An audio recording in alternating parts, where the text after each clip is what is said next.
I've never felt as much myself as when I am a mystic fool in service of love. Exactly. And I know that in Yes. other parts of my life, Yes. but I never let myself have that with a man because I felt too Yes. scared. Yes, exactly. Exactly. Exactly.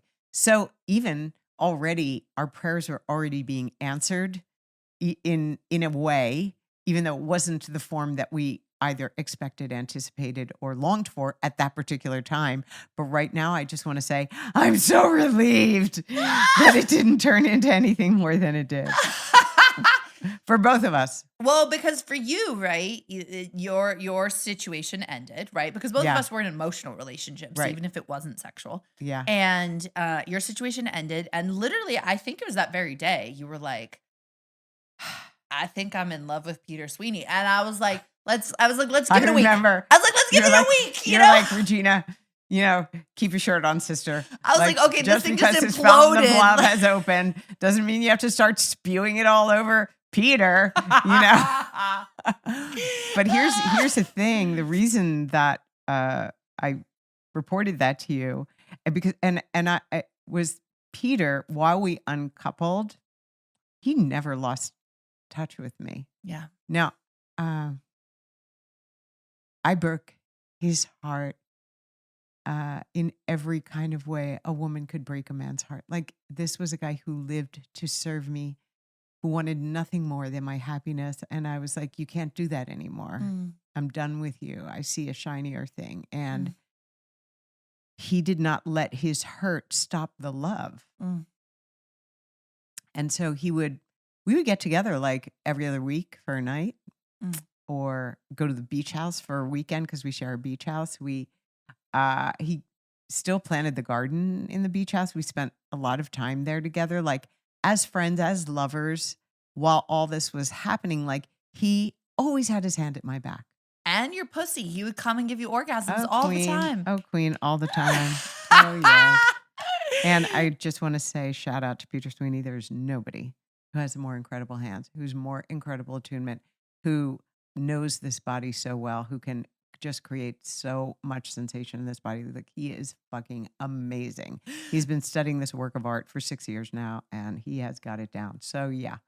A little humor intermission, like while you were like fueled in the fires of like overwhelming lusty love and desire, you at least were being serviced with all these orgasms. Thank you. I was basically celibate or like basically masturbating, and I was like, why am I so bad at getting myself orgasmic fulfillment? Like, you were like the shining example of like that woman gonna get her fill no matter what. And I was like, God. I'm so in love. And I basically got through 2 breakups. I remember I was trying to encourage both of us to put together our whore army, this series of men that would service us while we were in the midst of our transitions or whatever the fuck we were doing. And, then my whore army all came together in like August. And I was like, whoa, it's too much. It's too much. What have I done? True. It was a lot. It was fun to witness you. And then everyone started building their whore army. You said whore army. I know. And that's suddenly everybody wants a whore army. Like, and then we were picking generals and like who would train the whore armies. It was like, man, summer of 2022. Exactly. It was a good summer. It made life worth living. All right, so you get your heart cracked open into like mystical devotional love. It's possible with masculine. Yeah. My heart gets cracked open. Mystical devotional love. It is possible with the masculine. Yes. Peter Sweeney's still there. Yes. What happens then? Okay, so what happens then is he's, of course, started to date and take all these different classes. Like, he never stops working on himself because that's Peter.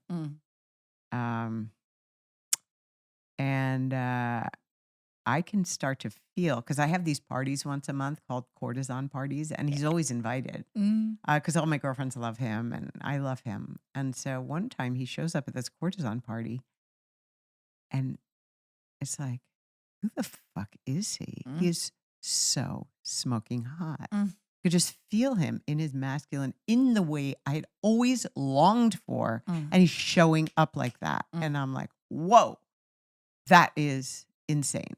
And so it kind of opened this little portal with us. And then we started to see each other a little bit more.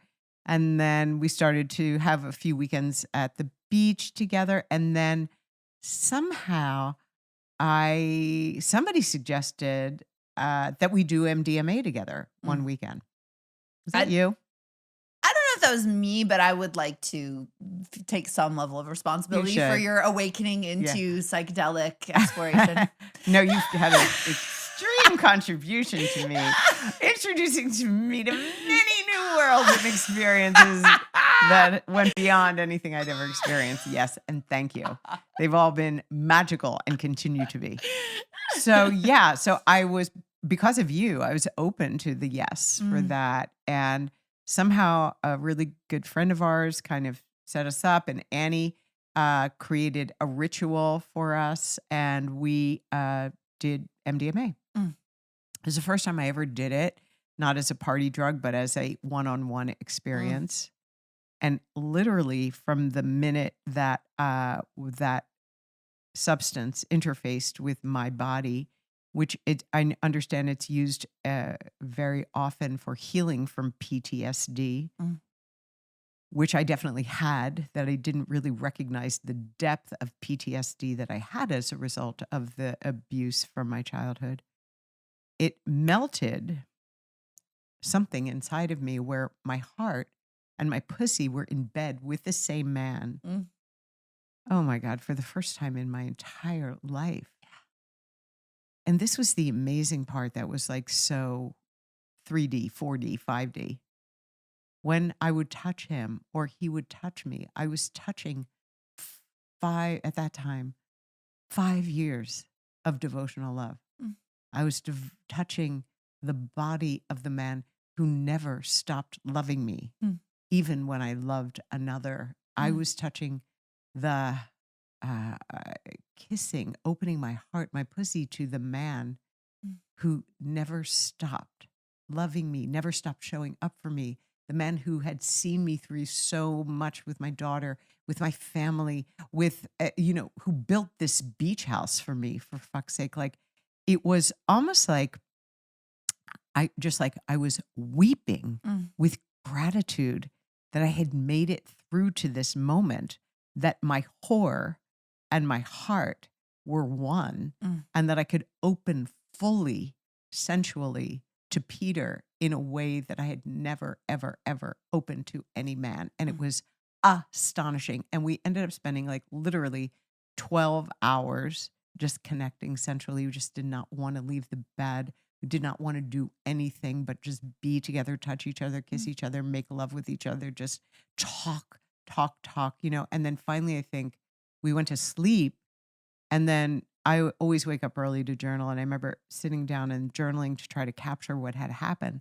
And then realizing like, oh, fuck, my heart is still open. Yeah. And then I like snuck upstairs and with a coffee for Peter. And he opened his eyes and he looked at me. And I was just like, heart is still open. Can you believe it?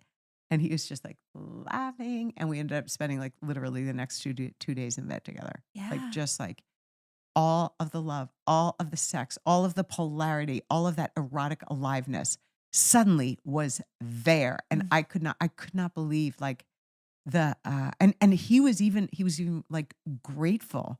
He was like grateful that I had fallen in love with the other dude. He was like, I would never have this.